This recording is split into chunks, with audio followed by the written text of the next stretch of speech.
time, it is my honor to welcome in a really important session that we're excited to highlight today, building a more diverse and inclusive pipeline with National 4-H. They have a tremendous program that we're excited to share today. And I'm also very excited because we get to hear the voices not only of some of 4-H's leadership, but also, most importantly, we get to hear youth voices as well today. So I will start off by introducing Heather Elliot, the Vice President of Development for National 4-H, and she'll welcome in the rest of the session. Heather, thank you for being with us today. Thank you, Kristen. We're so glad to be here and so glad to be a part of Together We Grow. I do wish we were in person, but glad to be here. And of course, having our young people speak. I won't say too much because they are really the stars of the show, but appreciate the opportunity to just introduce the True Leaders in Equity program. If you're familiar with 4-H, you probably understand that really what we're doing is trying to provide opportunity for all young people. That is at the core of our purpose. And as we think about 4-H being one of those few organizations that is all the way down to every last milepost in every county across America, we really see it as our onus to ensure that every young person has opportunity. And that means making sure that 4-H has greater diversity, equity, and inclusion in our program today, but also how we create young people that are change agents out in the community every day in the work that they do, and will be change agents as a workforce that'll be coming up through the pipeline very shortly, so that you have ambassadors of DEI in your workforce, creating more inclusive environment. So we're excited to tell you a little bit more about True Leaders in Equity, which is a program that was made possible thanks to support from Robert Wood Johnson Foundation and the W.K. Kellogg Foundation. We have huge ambition for scaling this program across the country and reaching over 1,000 communities in the next couple of years. We hope to have CHS as our partner in doing that, and would love to welcome more of you in joining this great coalition that is providing DEI change agents out in communities across the country. But to hear just a little bit more about it, I want to introduce my fabulous colleague, Andrea Lyons, who is really squarely in the nuts and bolts of making sure this program is executing and delivering for our young people and for our communities. So over to you, Andrea. Thank you, Heather. And I'm going to need for you to share slides for me because I'm not able to share. Sorry, everyone.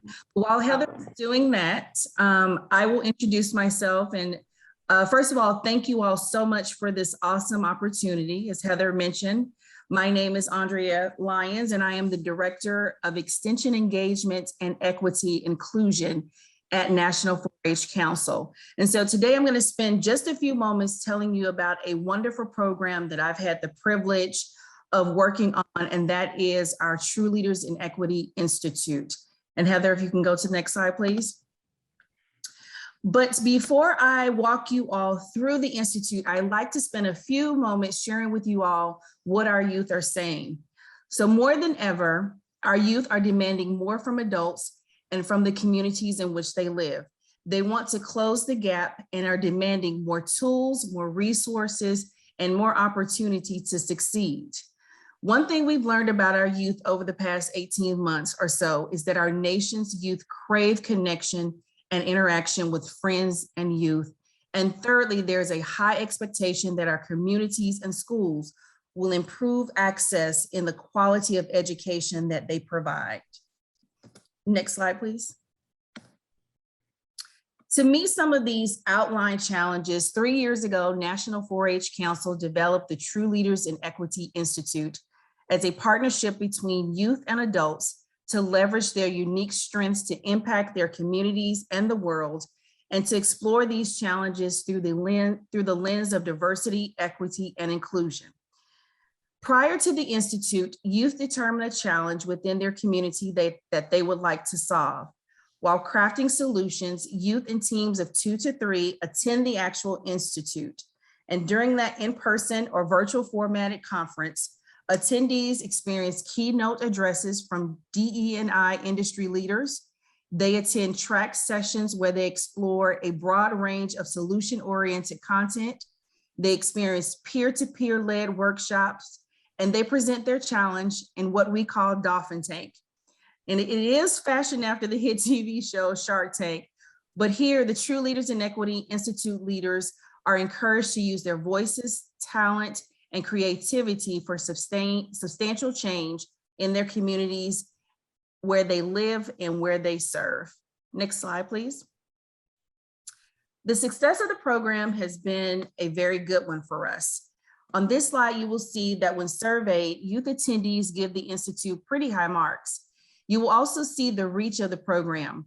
We're proud to say that in the course of these 3 years, we've touched over 27 states and Puerto Rico, and we've had a total of 55 youth teams trained as change agents within the 4-H system. Next slide, please. As I pass this presentation over to our youth, I'd like to leave you with this quote.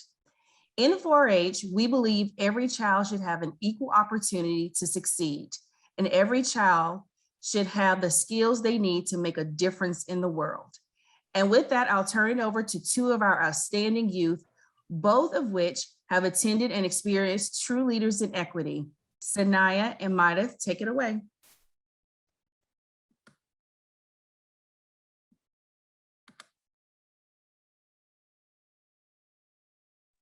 I think you're on mute. I think you both are on mute. Good afternoon. I'm Sanaya Heinz. I'm 17 years old and I'm currently a senior applying to colleges right now, so it's pretty hectic. And I've been in 4-H for a little bit over 5 years now. My 4-H story pretty much began with me in inner city of downtown, and a leader that I knew by the name of Miss Yolanda, she wanted to start a 4-H group, and I was so excited to be part of it. I didn't know what was going on, but I joined. And since then, I've been a part of so many activities and opportunities. It started with camps, simple things like Halloween carnivals and aviation camps. And while I was learning so much from these experiences and gaining so much knowledge, I couldn't help but notice that I was the only youth of color in attendance. And it didn't seem important to me until I attended the True Leaders in Equity Institute, where I was asked to take the time to notice something that I wanted to change within my community or within my state. And so at the True Leaders in Equity Institute, I listened to presentations from people, and I listened to educational sessions about how to talk about these issues and how to approach these topics. And at the time, I didn't know their importance and I didn't understand why I was there. I thought they chose wrongly. I got back home and I was like, well, I don't know what I'm supposed to do with that. But I realized that I had a privilege after being able to attend the True Leaders in Equity Institute and being a youth of color in 4-H, I could use my voice in order to get more Black youth and youth of color within 4-H and spread my face around to make other youth more comfortable and feel more welcome within the program. So that's exactly where I started. I started with representation. It started as simple as going to scholarship luncheons and breakfasts, and then going to the Indie Youth Food Challenge, which is the 4-H cooking competition, and winning that as the senior division, really just showing my face everywhere and being representation for Black youth within and outside of the program so that they understand what 4-H looks like and knows that it's more than what so they can see the representation and they can be inspired to join and know that we're welcoming them with open arms. So my project has had quite a bit of an impact, specifically in my state, Indiana.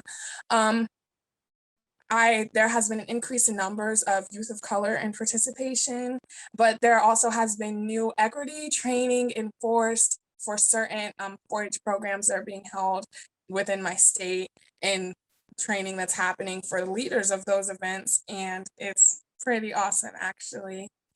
I think one of my favorite moments of my project has to be when I talked to my 4-H state leader, Dr. Casey, and it was around last May when Black Lives Matter was happening big time, and I realized that a statement hadn't been released about it. A statement hadn't been released about Black Lives Matter.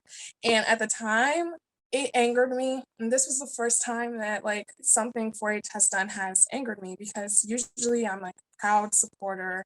I'm very like avid about like my love for 4-H, but this was the first time that I was upset, because I take a lot of my time to spread information about 4-H and to share about 4-H and support 4-H, and I was upset that they hadn't done the same for me. So I sent an email to Dr. Casey, and he was very nice.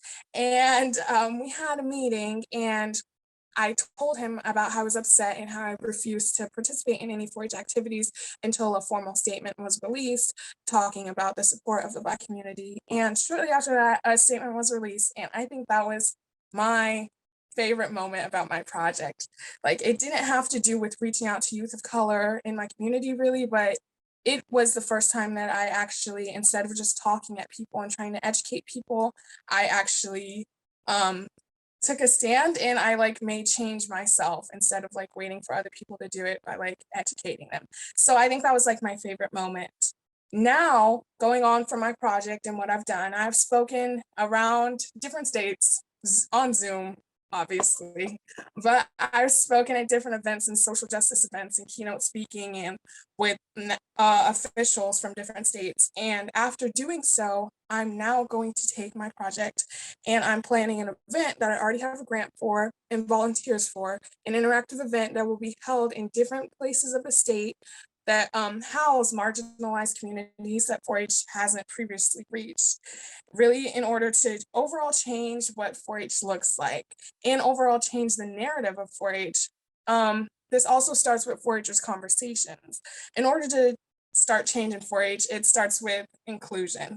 There's a quote by Verna Myers that says, "Diversity is being invited to the party, but inclusion is being asked to dance."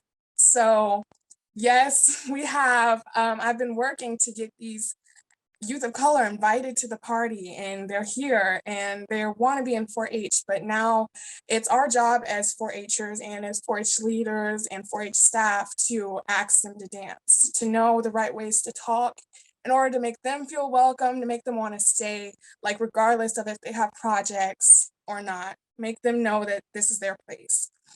So yes, this also starts with staff and having staff of color in order to have different perspectives. An example of when I've experienced having staff of color and the perspective that it's affected me with is over the summer. I know we're going to hear from Dr. Olga Golden Tiller later.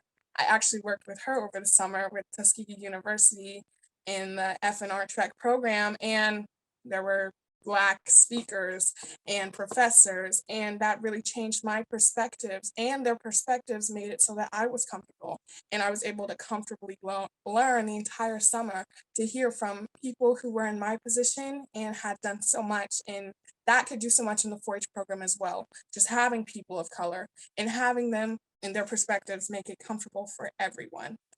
So yes, by changing the image of 4-H, I feel like overall we can change the image of agriculture.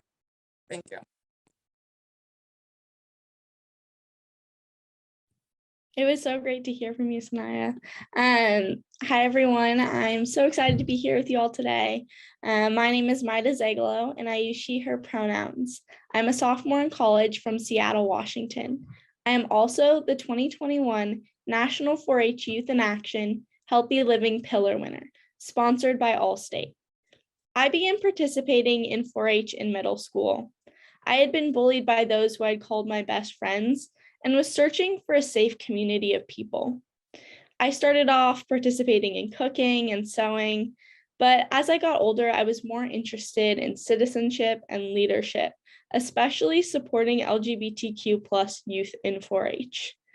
In 2019, I heard about the Cheerleaders and Equity Institute and decided to apply so that I could continue to work on equity issues relating to creating spaces for LGBTQ+ youth in 4-H and connect with other 4-Hers around the country that were passionate about equity. During the Institute, I attended workshops, prepared a presentation, and heard from engaging speakers.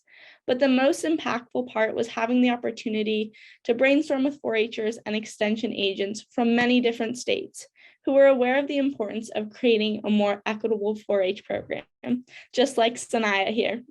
This institute allowed us to discuss shared experiences, and we left knowing we had a large support system all across the nation. Following the True Leaders in Equity Institute, I was empowered to continue to advocate for LGBTQ+ youth in my community, and I utilized the experiences, skills, and knowledge I gained from the Institute to help me grow my work.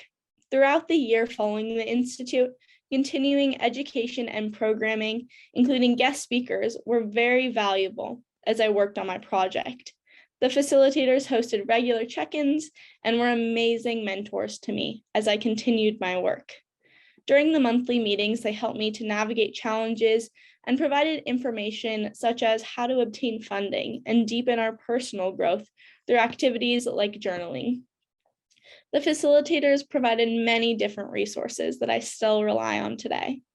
One resource that was shared early on was the Youth Activist Toolkit, which outlined how to make social change in our communities around issues you care about. I, alongside other 4-H youth, used this curriculum to create an entire retreat focused on creating social change, and we invited youth around the nation to participate in this retreat. As a result of my experience and training at the True Leaders in Equity Institute, my work, which started as a grassroots youth movement, has grown to a statewide teen equity and inclusion task force, as I and fellow 4-H members have connected with other youth interested in increasing support for LGBTQ+ members. Much of our work focuses on researching best practices for creating a more equitable youth organization, and then reaching out to our community, providing educational opportunities. We facilitate dialogue with adults and youth alike around issues of access and opportunity in 4-H. We also work to create an accepting, diverse group of people within our task force. By validating, recognizing, and respecting the identities of LGBTQ+ youth, our task force creates an accepting space that allows youth to share comfortably and feel safe telling their own stories. We work to foster a brave space where we engage in difficult dialogues and truly listen to the diverse experiences shared. These interactions may seem small at the time, but they can make a world of difference. One of the most impactful experiences from this work is when I presented a workshop in DC at the National 4-H Healthy Living Summit. At the end of the workshop, we opened up the room to questions, and the response was incredible. Youth from different states all over the country opened up and shared their personal stories and the struggles they were facing. One youth shared with the group that they were afraid to come out at home and in their town because they thought they would be kicked out and end up homeless. Youth spoke about being scared to come out because of the social implications and bullying that may ensue. It was such a natural conversation, and it was remarkable to see people who had never met each other before open up and share some of the most vulnerable parts of themselves. For me, my experiences through the True Leaders in Equity program have allowed me to grow in my confidence and speak up for issues that are important to me. As I look forward, I have many hopes for the future of 4-H.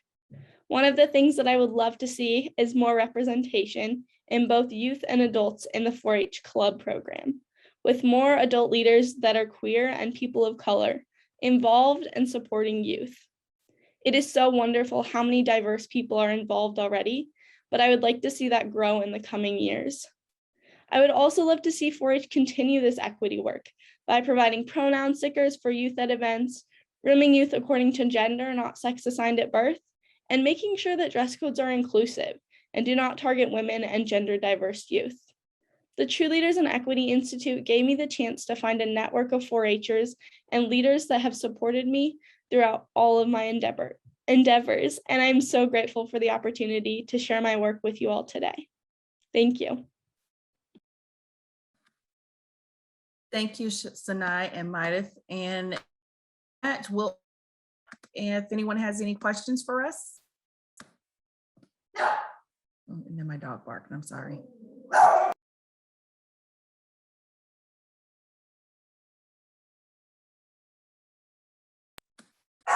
No questions? Okay. This is Kristen, and I'm curious how other organizations can support the really amazing work that you're doing. I think we clearly have a lot to learn from the work that you're doing through the Institute, the amazing leadership that your youth are providing in these spaces. I love when we get to learn from youth.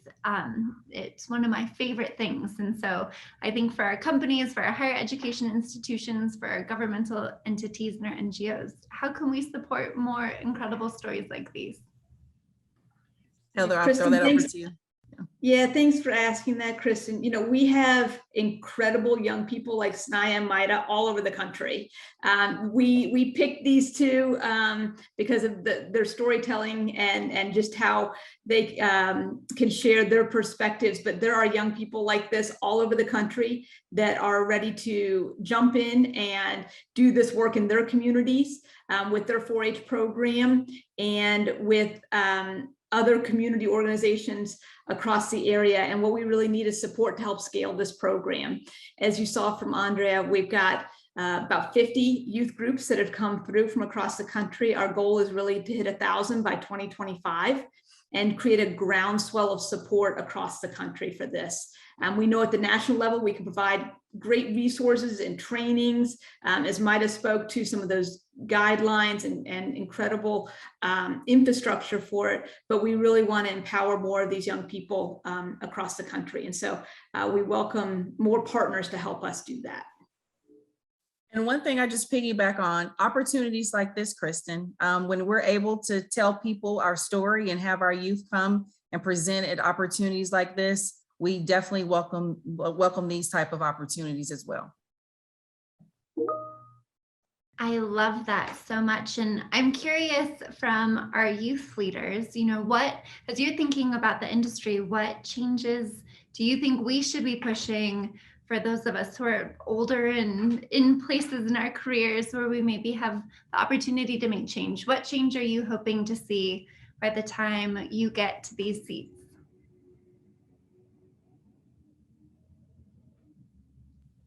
I think like on a larger scale, as was mentioned, just that youth voice piece, just making sure that that's more involved in everything.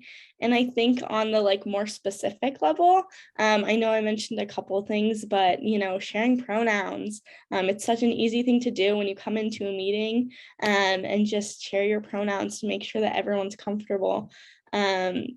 And also just being aware of different gender identities and coming in with an open mind, I guess.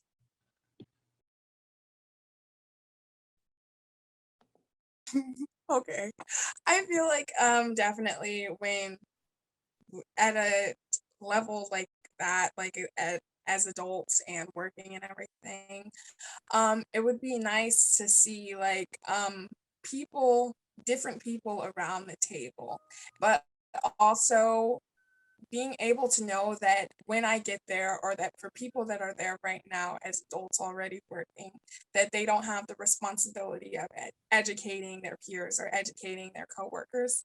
For everyone to really take the responsibilities in order to educate themselves and like understand each other better, so that no one has that responsibility, so that you guys just get a chance to work together and work efficiently and enjoy your job, so you're not worried about constantly teaching one about the other and educating each other and making sure things aren't happening that are offensive or stuff like that.